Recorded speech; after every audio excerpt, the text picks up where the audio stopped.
Stocking up on chips and Twinkies and hitting the drive-thru for a greasy cheeseburger seem like modern institutions. But the world's love affair with junk food is a tale as old as time.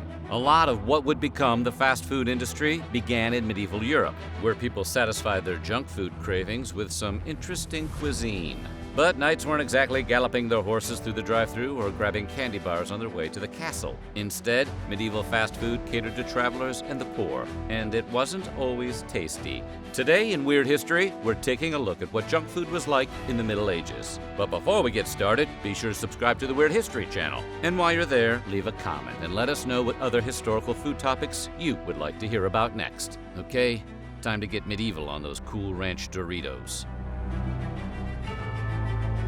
London is a city known for its major landmarks and for being a hub of British culture, as well as being the place where Harry Potter was hatched in Big Ben by owls. During the Middle Ages, London was a center of trade and commerce, but poverty throughout Europe was high, so for many Londoners, it wasn't easy, convenient, or even possible to cook at home. Cooking equipment and fuel weren't exactly cheap. On top of that, the poor were packed into tenement housing that often didn't have any furnishings, let alone a hearth. Without a hearth, cooking was essentially an unscalable mountain, unless you wanted to fill your home with smoke and risk burning your already meager dwellings to the ground. So people visited cook shops instead, the old-timey equivalent of picking up some takeout. Cook shops sprouted up around the Thames to serve the community's fast food needs. These 24-hour cook shops supplied hot food to tourists and residents alike.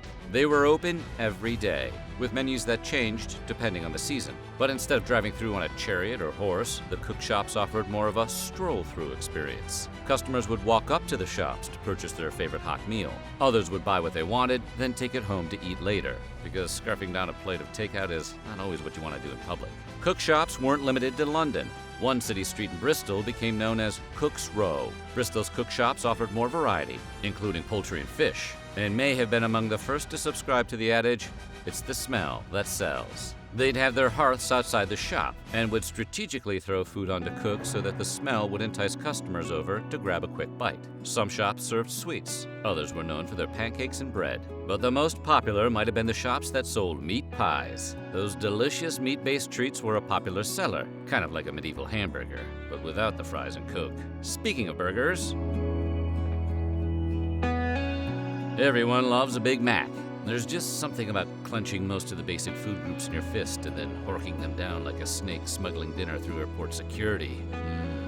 So it makes sense that meat pies, the dark age version of a drive-in hamburger, were so popular. These savory little Hot Pockets were filling and portable, the mark of a blockbuster fast food item. But Mrs. Lovett's signature dish had a dark side: spoiled meat. As it turns out, rancid ingredients could be a real problem in medieval cuisine. According to a 13th century Norwich report, cooks would use diseased pork in their pies and serve them to customers without batting an eye. It wasn't uncommon for shop owners to warm up days-old spoiled pies instead of wasting them. Poverty was extremely desperate, and food safety wasn't exactly on the cooks' minds. So the decision whether to heap expired food onto the garbage cart or reheat it and sell it to customers was often disturbingly easy. Probably like it is today, if we're being totally honest. When they weren't recycling bad food, shops often undercooked the meat, which earned some cooks a bad reputation. A saying from the time claimed, "God sends the meat, but the devil sends the cooks." The shift manager at Waffle House used to say the same thing. Bread was one of the most common foods during Europe's Castle period, but most households didn't have their own grain, so they had to buy it from bakers. And while selling ready-made bread was great, bakers could do much more than that for their customers. For example, if someone brought their own meat to the bakery, they could have the baker wrap it in bread and bake it. The idea caught on, maybe a little too well. London passed a law in 1350 preventing bakers from charging more than a penny if customers brought their own meat from home. Meanwhile, you bring your own meat to Burger King one time, and they ban you for life. It wasn't like it was a cow. I'm not sure what the big deal was. Another modern-day fast food item came about around this time too: the bread bowl. Modern Europeans pioneered the concept by serving soup and stews in a bowl made out of bread, which they called trenchers. The practice helped bulk up a meal, and was probably cheaper as it cut down on the need for dishes. But bread bowls weren't the only carb-loading option of the Middle Ages. In addition to being a staple of state fairs and aimless mall wandering, soft pretzels were also incredibly popular in medieval Europe.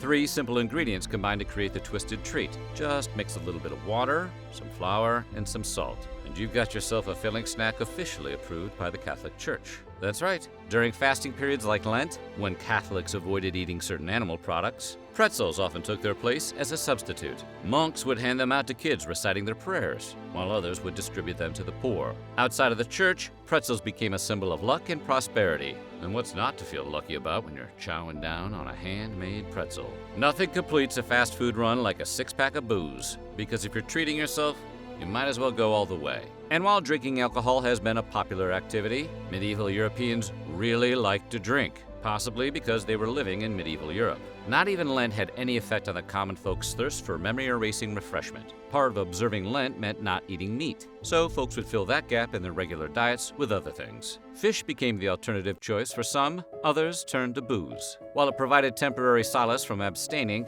the practice of staying thoroughly soaked through Lent didn't sit well with some prominent religious figures. In 1400, the Benedictine monk Robert Ripon had strong words for anyone drowning their sorrows. He scolded excessive drinking as flying in the face of the abstinence that Lent was meant to symbolize, and opined that people got more drunk during Lent than they did during the entire rest of the year. Of course, he probably didn't have to eat some of the meat substitutes that commoners were forced to turn to, like the mock egg, a dish that was invented as a meat replacement during Lent. If he had, he might have been pounding brews in the tavern right beside them. Making a mock egg is easy even today. Just take a few empty eggshells, fill them with a mixture of almond milk jelly and crunchy almonds, then dye it yellow and choke it down with a mug of ale. Tasty? Now pass the beer, please. Sugar is one of those things we take for granted today, but during the medieval period, sugar was pretty hard to come by and was usually out of reach of the masses. Only those who could afford the expensive sweet stuff regularly consumed it. So rather than sugar-filled candy bars, people would flock to the cook shops for treats sweetened with honey. A fritter recipe from the 14th century cookbook Anonimo Veneziano calls for apples, saffron, flour, and honey. An earlier, more frugal fritter recipe was just fried dough, stuffed with gingered almonds and topped with a delicious bee juice. Gingerbread, another popular item for satisfying the peasantry's sweet tooth, also used honey, incorporating ginger, cloves, and pepper, giving it an inimitable sweet and spicy flavor. But when you're in the mood to throw money at a cholesterol spike, there's nothing quite like the funnel cake, a delicious combo of fried dough and powdered sugar. The mother of all carnival foods got its start in medieval times. Funnel cakes began as fried cakes called crisps. Because of their sugary topping, the cakes were a rare treat. Since ingredients like sugar was so limited, people would often improvise their own recipes, which is how we got dishes like fritter of milk, which is just fried, sweetened cottage cheese, otherwise known as a dessert you give your kids when you want to punish them. Waffles, as we know them, also came about during this time. The original waffles date back to ancient Greece. Known as ovelios, they were flat cakes cooked between two plates, and they weren't sweet, which is a huge oversight that arguably contributed to Greece's downfall. Later, the Catholic Church began making flour waffle wafers, which typically depicted biblical scenes. But it wasn't until the Crusades when a more recognizable version of waffle batter, combining cinnamon, honey, and cream, really took off in Europe. And in the 15th century, the Dutch invented the famous grid patterns that transformed waffles into the optimal syrup and whipped cream delivery systems celebrated by junk food connoisseurs centuries later. Initially, waffles were a common street food, but would eventually become the breakfast and dessert staple we fling into toasters to this day. Thanks to the discovery of the New World, sugar became affordable and accessible to everyone by the 16th century. London even opened a sugar refinery, prompting a trend that continues in modern food processing today, adding sugar to almost everything. Sugar quickly replaced honey in most desserts. People began crystallizing their fruit in syrups, and even started using sugar to season their meats. If you cover a plate of fish and vegetables with enough sugar, eventually it tastes just like sugar, which was a welcome respite for poverty-stricken families accustomed to eating rotten meat pies. Sugary concoctions became popular junk foods during the period, including crispy crusts topped with berries, fruit, or ginger, and a sweet, fruit-filled ravioli called Cuscanoles. Cuscanoles is just a good name. You can picture that on a Hostess wrapper next to a mascot, like the Cuscanoles Kid. This love of sweetness transformed the European diet to such a degree that the word dessert can even be traced back to this time. Derived from the French word desservir, meaning to clear the table, the French were using it to mean last course by the mid-16th century. The English later adapted dessert to refer to the final course of fruits and sweets that people ate after their meal. The Cuscanoles Kid would be proud. So what do you think? Would you be willing to try some junk food from the Dark Ages? Let us know in the comments below, and while you're at it, check out some of these other videos from our weird history.